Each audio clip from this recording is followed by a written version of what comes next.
సర్పంచ్ ఎన్నికల పూర్తయ్యా లేదో అంతలోనే తెలంగాణ పల్లెల్లో మరోసారి ఎన్నికల సందడి మొదలైంది. సీఎం రేవంత్ రెడ్డి ఆ దిశగా సంచలన నిర్ణయం తీసుకున్నారు. రాష్ట్ర వ్యాప్తంగా డీసీసీబీల పాలక మండలిని కూడా రద్దు చేశారు ఆయన. రాష్ట్ర సహకార కేంద్ర బ్యాంక్, జిల్లా సహకార కేంద్ర బ్యాంకులను కూడా వ్యవసాయ ప్రాథమిక సహకార సంఘాలను కూడా రద్దు చేశారు. సో టెస్ట్ క్యాప్, డీసీసీబీ, పిఎస్సీలకి ఇన్ఛార్జ్ అధికారులను నియమించారు. ఫిబ్రవరిలో వాళ్ళకి సంబంధించి సమయం ముగిసింది. 904 పిఎస్సిఎస్లు తర్వాత 9 డీసీసీబీల పదవీ కాలం పోయిన ఏడాది అంటే ఈ ఏడాది ఫిబ్రవరిలో ముగియడంతో దాన్ని ఏడాది పాటుకి ఎక్స్టెండ్ చేశారు. సో అంటే ఈ ఫిబ్రవరి వరకు ఇంకా సమయం ఉంది. దీంతో ఆ 2 నెలల ముందే అంటే నిన్న ఆల్రెడీ దీన్ని రద్దు చేసినట్టుగా నిర్ణయం తీసుకున్నారు.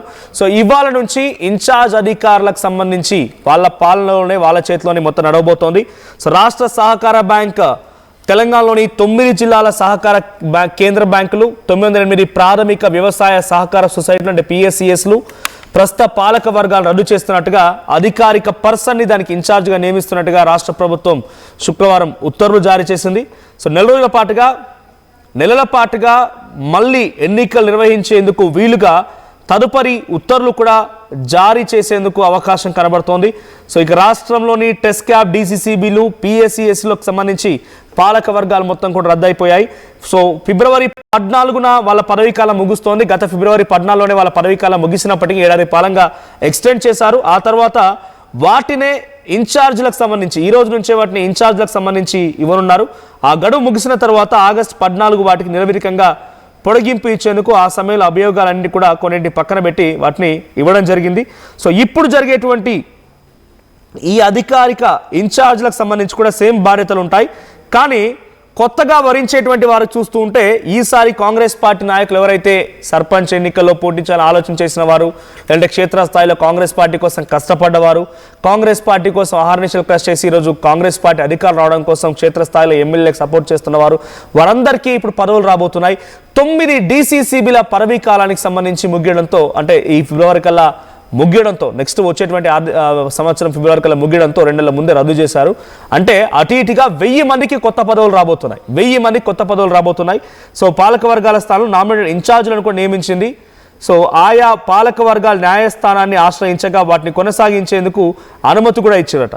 ఈ నేపథ్యంలో టెస్ట్ క్యాప్, డీసీసీబీల, పిఎస్సిఎస్లకు సంబంధించి భవితవ్యం పైన ప్రభుత్వం దృష్టి సారించింది. రాష్ట్రంలోని 33 జిల్లాలకు 9 డీసీసీబీలే ఉన్నాయి. కేంద్ర ప్రభుత్వం మండలానికో సహకార సంఘం ఏర్పాటు చేయాలని అన్ని రాష్ట్రాల ప్రభుత్వాలకి ఆదేశాలు జారీ చేసింది. అయితే రాష్ట్రంలో దాదాపుగా 200 మండలాల్లో పిఎస్సిఎస్లు లేవు. ఈ నేపథ్యంలో రాష్ట్రంలోని డీసీసీబీలు, పిఎస్సిఎస్లకు సంబంధించి జిల్లాలు, మండలాలకు అనుగుణంగా పునర్వ్యవస్థీకరించాలని చెప్పి ప్రభుత్వం నిర్ణయించిందట. ఈ కసరత్తులో భాగంగానే టెస్ట్ క్యాప్ తర్వాత డీసీసీబీలకు సంబంధించి పాలక వర్గాలు రద్దు చేసింది.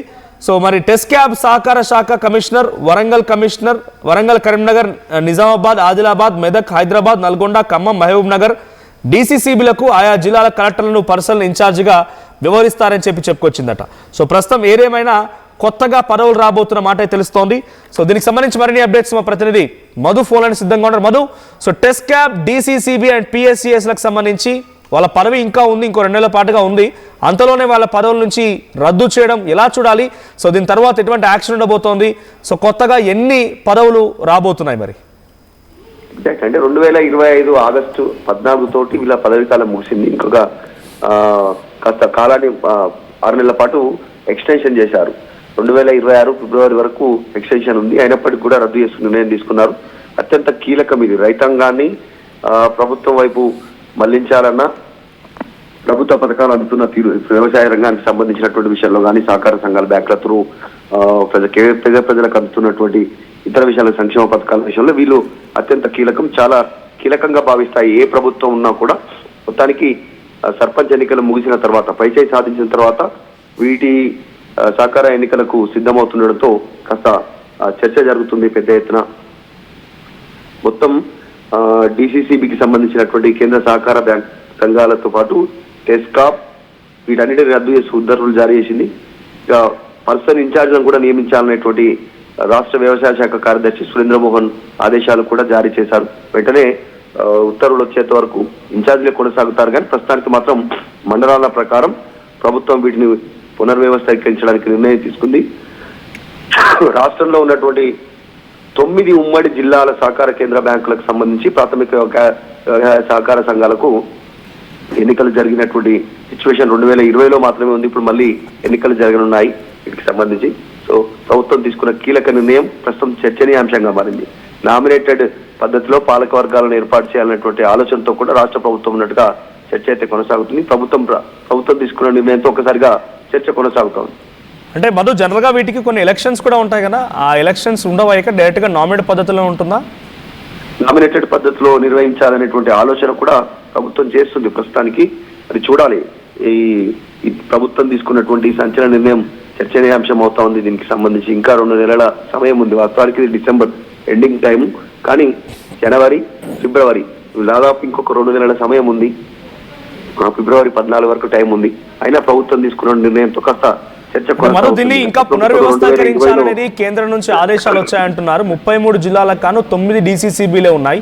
సో ఇంకా ఈ సంఖ్య పెరగొచ్చా? పునర్వ్యవస్థీకరించడం అంటే ఇంకా డీలిమిటేషన్ మాదిరిగా ఇది కూడా ఇంకా సంఖ్య పెంచుకోవడం కానివ్వండి, మండలాల వారీగా ఇంకా లేనటువంటి మండలాలు 200 మండలాలు ఇంకా అక్కడ PSCS లేవంట, అక్కడ కూడా కొత్తగా క్రియేట్ చేసే అవకాశం ఉందా? సో దీని ద్వారా అధిక సంఖ్యలో నిజంగా నామినేట్ పద్ధతిలోనే దీని కనుక ఇవ్వాల్సి వస్తే దాదాపుగా అన్నీ కూడా కాంగ్రెస్ పార్టీకి సంబంధించిన నాయకులకు, కార్యకర్తలకి, వాళ్ళకు ఉన్నటువంటి క్షేత్రస్థాయిలో నాయకులకు వచ్చే అవకాశం ఉంది. సో ఎన్ని పదవులు ఇంకా కొత్తగా క్రియేట్ అవ్వబోతున్నాయి? ఎగ్జాక్ట్ త్వరలో కొత్త మండలాల ప్రకారం ప్రభుత్వం వీటిని పునర్వ్యవస్థీకరించాలనేటువంటి చర్చ జరుగుతుంది. ఒకవేళ ఆ రకంగా ఉంటే పెరిగేటువంటి అవకాశం ఉంది.